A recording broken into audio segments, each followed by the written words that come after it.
আলহামদুলিল্লাহ, আমি যা দেখতে পেলাম মানুষের উৎসবমুখর পরিবেশ। আমি তো সকাল থেকেই বেশ কয়েকটা কেন্দ্রে ভিজিট করলাম। মানুষের নারী পুরুষ সকলের উৎসবমুখর পরিবেশে, কারণ মানুষ দীর্ঘদিন থেকে ভোট দেওয়ার জন্য একটা অনেকদিন থেকে আকাঙ্ক্ষা ছিল, এখন উৎসবমুখর ভোট দিচ্ছে।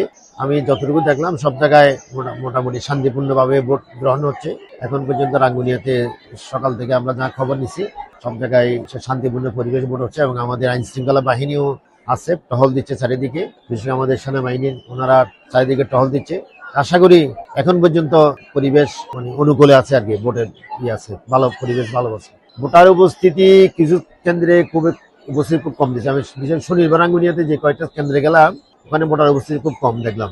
শনিবার রাঙ্গুনিয়া আমি 4টা কেন্দ্র ভিজিট করলাম, 4টা কেন্দ্রেতেই ভোটার উপস্থিতি খুব কম। আর এদিক দিয়ে খুব ভালো।